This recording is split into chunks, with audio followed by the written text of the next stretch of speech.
Selain bicara mengenai bagaimana hasil dari hitung cepat di Pilgub Jawa Tengah, kita juga bicara mengenai Jakarta. Ada Bang Mardhani di sini. Bang Mardhani, memang hasil real count dari KPU belum dikeluarkan ataupun juga penghitungan berjenjang. Ini masih berdasarkan dengan hitung cepat. Tapi kabarnya juga dari pihak internal Mas Pram dan Bang Rano ini sudah bisa mengklaim bahwa mereka menang satu putaran. Bang Dhani.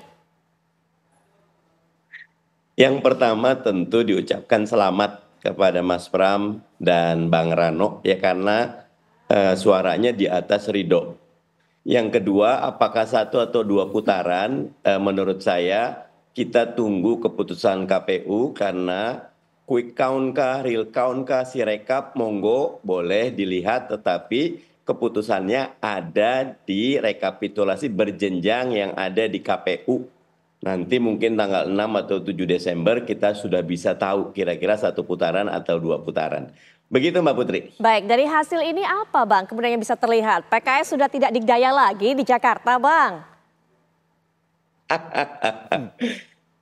Kalau angka 40% itu di atas angka PKS ya. PKS kan kemarin 18%. Dan kami bahagia. Kader, simpatisan bekerja keras memenangkan Ridho, tapi memang faktor Mas Anies yang sangat aktif, unpredictable. Tadinya kami berharap netral gitu loh, tapi ternyata seminggu terakhir kalau saya nggak salah agak ngebut kampanye buat Mas Pram. Jadi itu tidak kami nggak ngira gitu, Mbak Putri. Baik, Bang Mardhani mengatakan, mengakui bahkan ini faktor Anies juga bisa menjadi faktor kunci untuk mengantarkan kemenangan bagi pasangan Mas Pram dan Bang Rano ini, Bang Ege. Saya setuju, karena kalau nggak salah nih ini Ustadz Mardhani Alisera ini dulu ketua tim sesnya Anies, jadi dia tahu persis di mana Anies bekerja, di mana Anies dapat dukungan. Tapi mau begini, saya mau merangkai dengan mengatakan di 5 provinsi besar ini kan seperti Turki, habis menang pemilu presiden, lalu bagaimana dengan provinsi besar Jakarta, Jawa Barat, Jawa Tengah, Jawa Timur, Banten, itu PDI Perjuangan relatif terlambat loh untuk mengusulkan calon-calonnya. Coba yang paling betul-betul terlambat tuh Jawa Barat ya. Hitungan jam sebelum penutupan pendaftaran gitu. Nah, Pramono juga menunggu hasil MK baru ya. Kemudian Risma demikian juga. Nah, maksud saya para kompetitornya itu sudah lebih dulu bekerja. Kalau dibandingkan Jawa Tengah tadi ya, Pak Nur Hidayat itu kan mereka sudah bekerja dari awal gitu ya. Ditambah lagi kompetitornya tadi saya sebutkan Sudaryono malah bergabung pada saat akhirnya. Termasuk juga di Banten misalnya, Andra Soni itu sesudah ditunjuk oleh Pak Dasko atau Bang Dasko itu dia sudah bekerja, baru kemudian akhirnya bisa mendapat dari PDIP dan didukung oleh Golkar sama dengan Pramono. Nah balik ke Jakarta, saya mau mengatakan agak menarik begini, Bang Mardhani Alisera dan para pemirsa, kalau lihat dua gambar di sini, algoritma rasa kata kunci penting dari semua pemilu di dunia dalam politik modern ini, itu dapatnya memang ke Pramono dan Dul. Ya, betul, Bang Dul. Karena apa lihat ya? Gubernur-gubernur DKI yang lama coba lihat, Ali Sadikin, Bang Yos, Foke, bahkan puncaknya itu di Ahok gitu ya. Anies agak sedikit kalem ya, tapi mereka rata-rata itu bicara apa adanya, terus kemudian menyampaikannya kadang-kadang agak marah, agak keras gitu ya. Artinya kita bicara mengenai karakter calon pemimpin, yang mana yang lebih mewakili Jakarta? Lihat Jakarta nih, lihat gambarnya ini nih ya, gambar Mardhani Alisera begitu juga tuh. Iya ini Jakarta gitu, kembali dibutuhkan kocak, jenaka, gembira ya, dengan lagunya juga, dengan warna oranyenya juga. Ketika misalnya, nah lagi-lagi pilkada tiba-tiba sesudah pilpres ya, lalu muncul Anies nggak jadi maju ya, bahwa itu soal internal dengan Pak Prabowo sebelumnya saya nggak tahu itu ya, ada janji apa gitu. Jangan-jangan kita setuju juga dengan Pak Prabowo, tapi intinya dia nggak jadi maju. Nah pada saat terakhir ngebut, tetapi di sisi lain kita tahu bahwa Ahok juga ikut masuk. Nah jadi ada yang mengatakan ketika Anies masuk ada golongan tertentu yang pergi. Ketika Ahok masuk ada golongan tertentu yang pergi. Ini kan Bang Mardhani Alisera ya, ini pada detik-detik terakhir ini bergerak, walaupun yang mau saya katakan secara umum di dunia pada saat ini Trump juga kemenangannya begini. Jadi ada sekelompok orang yang mulai melek politik itu tetap akhirnya mencoba memikirkan yang baik, ya, apa yang baik bagi bangsa. Kalau yang lain yang pendidikannya relatif agak lebih rendah, tinggal di luar perkotaan, kecuali Jakarta ya, itu mereka relatif ke arah tertentu. Nah di Jakarta, kelihatannya kita harus catat nih Bang Mardhani Alisera supaya nggak salah. Data terakhir itu ini adalah tingkat partisipasi paling rendah sepanjang sejarah pilkada di DKI Jakarta. 10 tahun sebelumnya putaran pertama 62%, yang kedua 66%. 5 tahun yang lalu putaran pertama 77, yang kemudian yang kedua juga sekitar 77%. Sekarang katanya yang tidak ikut memilih itu sampai 46,95%. Betul, cukup tinggi. Nah, menurut saya di sana tuh tempat yang berlabuh orang-orang yang barangkali semula sudah ada ke sini, terus lama-lama, oh kok si ini masuk ya? Oh kok si ini jadi ikut masuk ya gitu. Karena nggak mau menerima, akhirnya ada dua pilihan.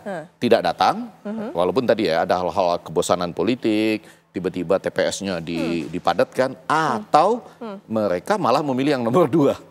Itu jadi sehingga suaranya juga cukup melejit sampai 10%. Ini di luar bayangan, bahkan di luar bayangan dari para calonnya sendiri. Iya, 3 hari sebelumnya saya juga sudah mengatakan ini akan sampai 10% ini. Karena memang tadi Bang Mardhani Alisera itu orang berpindah ya karena merasa nggak nyaman di sini. Kok ada itu yang masuk ya? Oh akhirnya ini yang masuk ya. Terus mereka bergerak. Gitu.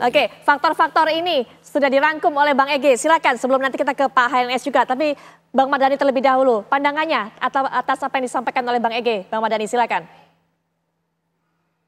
Prof. Ege selalu rasional, saya 100% setuju.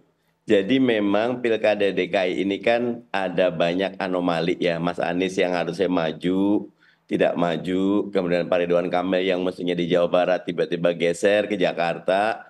Mas Pram juga turun di akhir, kemudian di akhir ada banyak sekali pergerakan, Pak Jokowi turun, tiba-tiba ada Mas Anies turun, dan lain-lain. Buat saya tetap pemenangnya adalah warga Jakarta yang punya kemampuan yang rasional untuk memilih. Angka ketidakhadiran yang Prof. Ege tadi bilang 46%, buat saya itu bagian dari protes yang senyap dari warga Jakarta karena ada banyak harapan mereka menyaksikan kontestasi among the best menjadi kontestasi yang buat mereka jadi agak merisaukan. Jadi ini pelajaran, tetapi lagi-lagi dengan hampir 60% data yang saya dapat justru 61% yang hadir, tetap warga Jakarta rasional, kecewa wajar, tetapi memilih tetap dijalankan. Dan ada kuda hitamnya tadi, Mas Dharma, pasangan Dharma Kun dari 5%, ada yang 3% naik jadi 10%. Buat saya itu sebuah fenomena menunjukkan kedewasaan berpolitik warga Jakarta. Oke, baik Pak NHS, melihat hal ini bagaimana Pak NHS? Ternyata PDIP tidak meraih kemenangan di kandangnya, tapi malah kemudian meraih kemenangan di Jakarta, sebuah anomali yang tadi disinggung oleh Mas Seno, Bang Ege juga, kemudian juga barusan Pak Mardhani. Silakan Pak NHS. Dari seluruh peristiwa yang menyertai pilkada ini, ada satu faktor yang tidak terjadi di pilkada-pilkada sejak Juni 2005. Introduksi pilkada kita pasca reformasi adalah faktor seorang mantan presiden punya keterlibatan yang lebih intens dan praktikal di lapangan.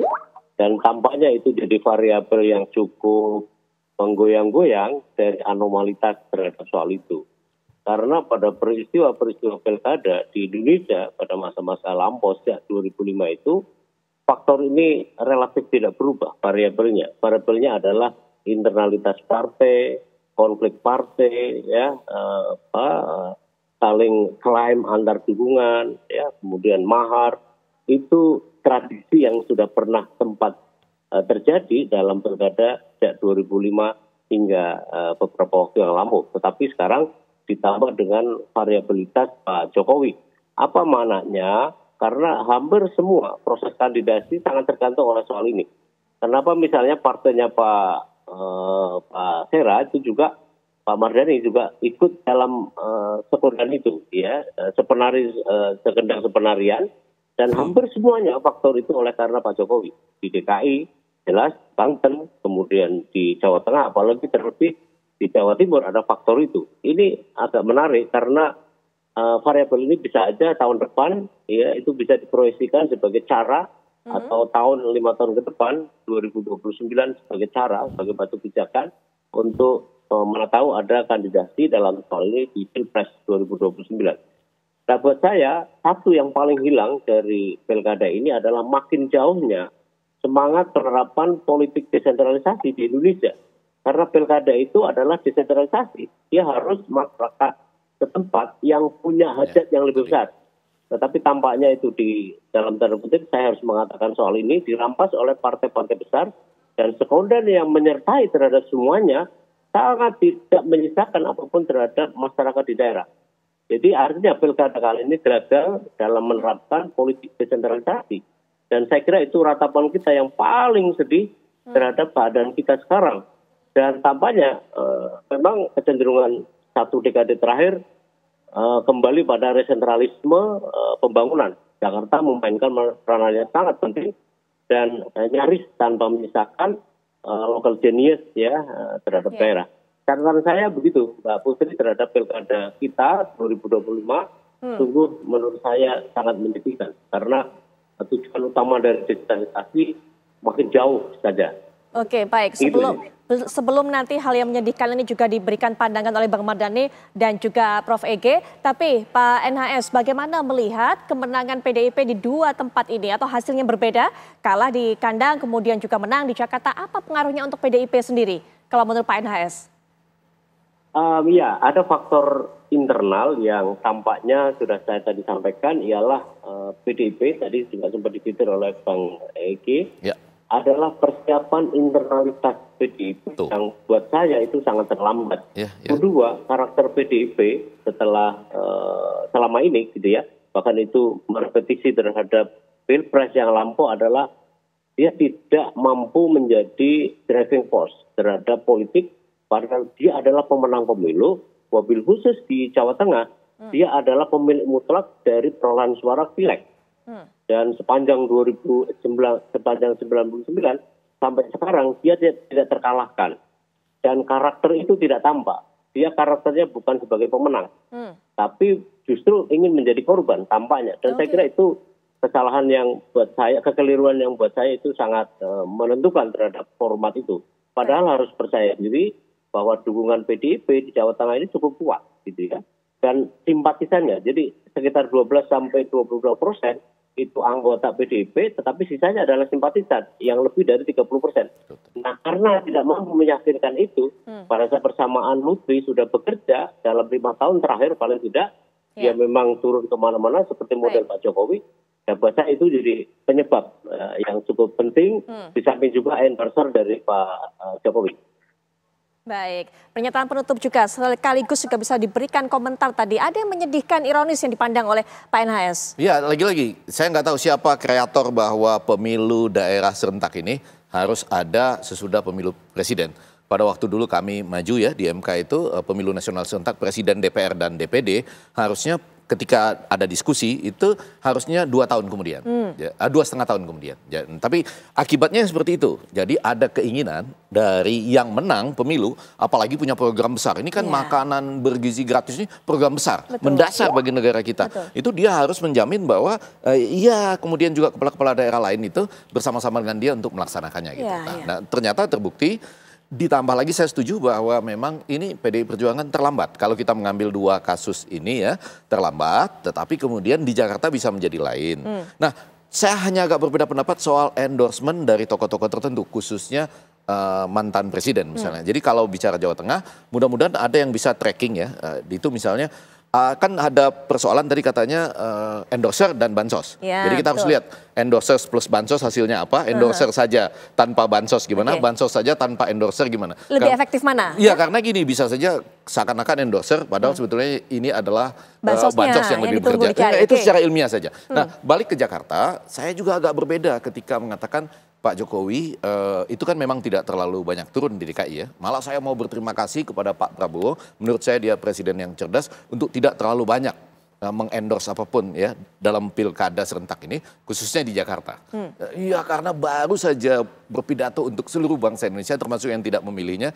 Sekarang kok tiba-tiba harus mengendorse. Itu menurut saya pilihan yang cerdas gitu ya. Nah, di dalam konteks Jakarta, kalau mau jujur, saya mau mengucapkan dulu selamat ulang tahun Persija ya, karena ini 28 November 1928, sesudah pemilu malamnya mereka merayakan, antara lain di Bundaran HI. Betul. Yang mau saya katakan, jangan-jangan kehadiran itu ya, Ferry, ketua Jackmania sebelumnya, dan Diki, ketua Jackmania sekarang, pada kampanye akbar Pram dan Dul ini, itu jangan-jangan jauh lebih berarti dari endorser yang lain.